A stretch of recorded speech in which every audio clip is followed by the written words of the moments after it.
ನಮಸ್ಕಾರ ವೀಕ್ಷಕರೇ, ಜಾತಕ ಫಲಸಾರಕ್ಕೆ ಸ್ವಾಗತ. ನಾನು ನಿಮ್ಮ ಬ್ರಾಹ್ಮಿಣಿ ಅಂಜಲಿ. ಬನ್ನಿ, ಕಳೆದ ಸಂಚಿಕೆಯಲ್ಲಿ ನಾವು ಮಚ್ಚೆಯ ಬಗ್ಗೆ ಮಾತಾಡಿದ್ದೋ, ಬಟ್ ಆ ಮಚ್ಚೆ ನಮಗೆ ಒಳಿತನ್ನು ಮಾಡುತ್ತಾ ಕೆಡಕನ್ನು ಮಾಡುತ್ತಾ ಅಂತ ನೋಡಿದ್ದೋ. ಸೊ ಇಂದಿನ ಸಂಚಿಕೆಯಲ್ಲಿ ನಾವು ಯಾವ್ಯಾವ ಮಚ್ಚೆಗಳು ಒಳ್ಳೆಯದನ್ನು ಮಾಡುತ್ತೆ ಅಂತ ಹೇಳಿದ್ದೋ. ಸೊ ಈ ಸಂಚಿಕೆಯಲ್ಲಿ ಕೆಲವು ಮಚ್ಚೆಗಳು ಅನಾಹುತವನ್ನು ತಂದುಕೊಡುತ್ತೆ. ಯಾಕೆ ಅಂತ ಅಂದರೆ, ಕೆಲವು ಪರ್ವಗಳ ಮೇಲೆ ಇರುವಂತಹ ಮಚ್ಚೆಗಳು ನಮ್ಮನ್ನು ಅಪಾಯಕ್ಕೂ ಕೂಡ ತಂದುಕೊಟ್ಬಿಡುತ್ತೆ. ಈಗ ಮನುಷ್ಯನ ದೇಹದಲ್ಲಿ ಮಚ್ಚೆಗಳು ತುಂಬ ಪ್ರಮುಖವಾಗಿ ಪಾತ್ರಗಳನ್ನು ವಹಿಸ್ತವೆ. ಸೊ ನೋಡಿ, ಹುಟ್ಟಿದಾಗ ನಮ್ಮ ಮೈ ಮೇಲೆ ಯಾವ ಥರ ಮಚ್ಚೆಗಳು ಇರೋದಿಲ್ಲ. ಬೆಳೀತಾ ಬೆಳೀತಾ ಕೆಲವು ದಿನಗಳ ನಂತರ ನಮ್ಮ ದೇಹದ ಮೇಲೆ ಮಚ್ಚೆಗಳು ಬರೋದಕ್ಕೆ ಶುರು ಆಗುತ್ತೆ. ಆ ರೀತಿ ಕೆಲವು ದಿನಗಳ ನಂತರ ಬಂದಂತಹ ಕಪ್ಪು ವರ್ಣದ ಮಚ್ಚೆಗಳು ಏನಿದೆ, ಅಥವಾ ಹೆಬ್ಬೆಟ್ಟಿನ ಮೇಲೆ ಬರುವಂತಹ ಮಚ್ಚೆ ಅಂದರೆ ಕೈ ಬೆರಳಿನ ಹೆಬ್ಬೆಟ್ಟಂತ ಏನಿರ್ತೀವಿ, ಶುಕ್ರನ ಪರ್ವದ ಮೇಲೆ ಬರುವಂತಹ ಮಚ್ಚೆ ನಮ್ಮನ್ನು ತುಂಬ ಫೈನಾನ್ಸ್ ಸಮಸ್ಯೆಯನ್ನು ತಂದುಕೊಡುತ್ತೆ. ಅಂದರೆ ಸಾಲದ ಸುಳಿಯಲ್ಲಿ ನಮಗೆ ಸಿಗಾಕೊಂಡ್ಬಿಡ್ತೀವಿ. ನಾವು ತುಂಬ ಸಾಲ ಏನಾರ ಮಾಡ್ತಾ ಇದ್ದೀವಪ್ಪ, ಸಾಲ ತೀರ್ಸೋಕ್ಕೆ ಆಗ್ತಿಲ್ಲ ಅಂತ ಅಂದರೆ ಆ ಹೆಬ್ಬೆಟ್ಟಿನ ಮೇಲೆ ಬರುವಂತಹ ಕಪ್ಪು ವರ್ಣದ ಮಚ್ಚೆ ನಮ್ಮನ್ನು ಸಾಲಗಾರನಾಗಿ ಮಾಡುತ್ತೆ. ಏಕೆ ಅಂತ ಅಂದರೆ, ಶುಕ್ರ ಪರ್ವದ ಮೇಲೆ ಏನಾದ್ರು ಮಚ್ಚೆ ಬಿದ್ದಾಗ ಏನಾಗುತ್ತೆ, ಅದೊಂದು ಕಪ್ಪು ಮಚ್ಚೆ ಅಂತ ಏನು ಕರಿತೀವಿ, ನಮ್ಮ ಶುಕ್ರ ಪರ್ವದ ಮಚ್ಚೆ ಜೀವನವನ್ನು ಹಾಳು ಮಾಡುತ್ತೆ.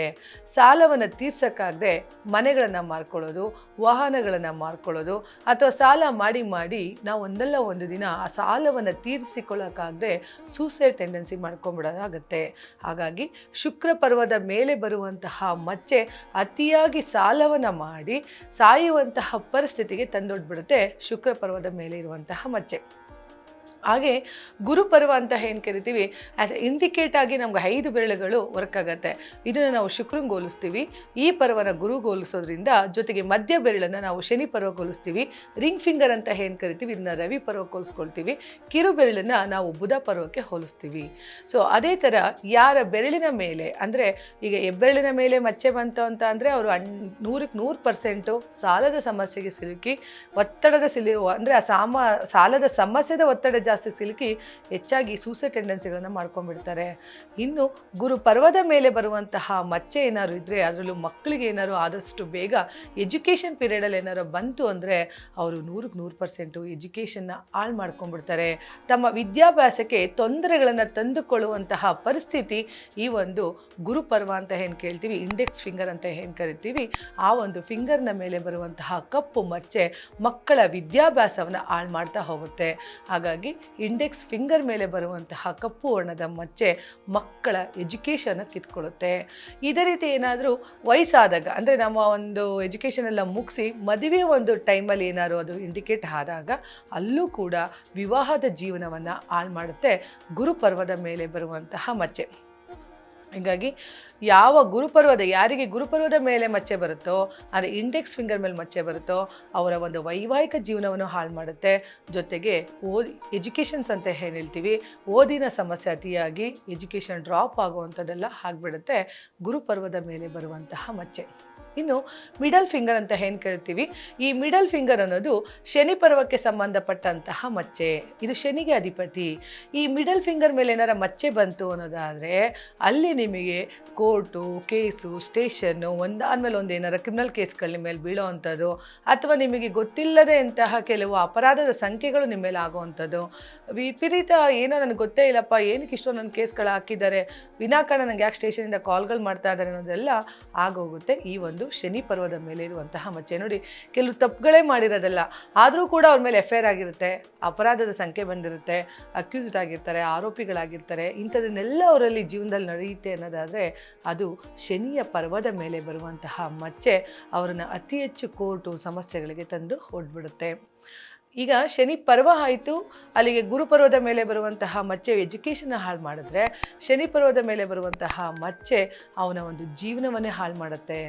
ಯಾಕೆಂದರೆ ಯಾವಾಗ ಕೋರ್ಟು, ಸ್ಟೇಷನ್ನು ಅನ್ನೋದು ಒಬ್ಬ ವ್ಯಕ್ತಿಯ ಮೇಲೆ ಎಫ್ ಐ ಆರ್ಗಳಾಗುವಂಥದ್ದು ಅಥವಾ ಪದೇ ಪದೇ ಪೊಲೀಸರಿಂದ ತೊಂದರೆಗಳಾಗುವಂಥದ್ದೆಲ್ಲ ಸಮಸ್ಯೆಗಳು ಈ ಶನಿ ಪರ್ವದ ಮೇಲೆ ಮಚ್ಚೆ. ಮತ್ತು ಶನಿ ಪರ್ವದ ಮೇಲೆ ಬಂದಂತಹ ಮಚ್ಚೆ ಏನಿರುತ್ತೆ, ತಂದೆಗೆ ಸಾಕಷ್ಟು ಬ್ಯಾಡ್ ನೇಮ್ಗಳನ್ನು ತಂದುಕೊಡುತ್ತೆ, ಅಥವಾ ತಂದೆ ಯಾವುದಾರ ಒಂದು ಕೆಟ್ಟ ನೇಮ್ಗಳನ್ನು ಉಟ್ಕೊಂಡು, ಅಂದರೆ ಇಂಥವ್ರ ತಂದೆ ಅನ್ನೋ ಥರ ಆ ಒಂದು ಕಪ್ಪು ಚುಕ್ಕೆ ಅನ್ನೋದು ಅವ್ರ ಕುಟುಂಬದಲ್ಲಿ ಉಳ್ಕೊಂಡ್ಬಿಡುತ್ತೆ ಶನಿ ಪರ್ವದ ಮೇಲೆ ಇರುವಂತಹ ಒಂದು ಮಚ್ಚೆ.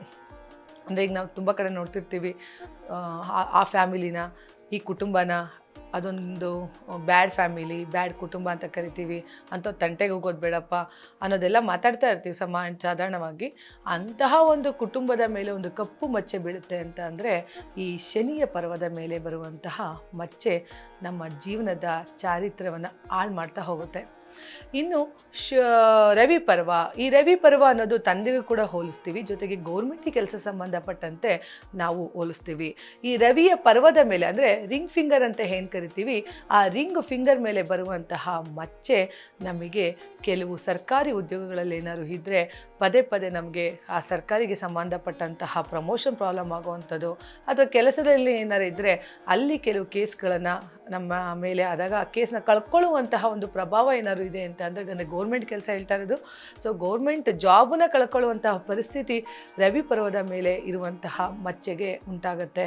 ಹಾಗಾಗಿ ರವಿ ಪರ್ವದ ಮೇಲೆ ಇರುವಂತಹ ಮಚ್ಚೆ ತಂದೆಗೂ ಕೂಡ ಹಾರ್ಟ್ ಅಟ್ಯಾಕನ್ನು ಮಾಡಿಸೋವಂಥದ್ದು, ಅಂದರೆ ಹೃದಯಕ್ಕೆ ಸಂಬಂಧಪಟ್ಟಂತೆ ಏನಾದರೂ ತೊಂದರೆಗಳನ್ನು ಕೊಡುವಂಥದ್ದು ಮಾಡುತ್ತೆ ಈ ರವಿಯ ಪರ್ವದ ಮೇಲೆ ಇರುವಂತಹ ಮಚ್ಚೆ.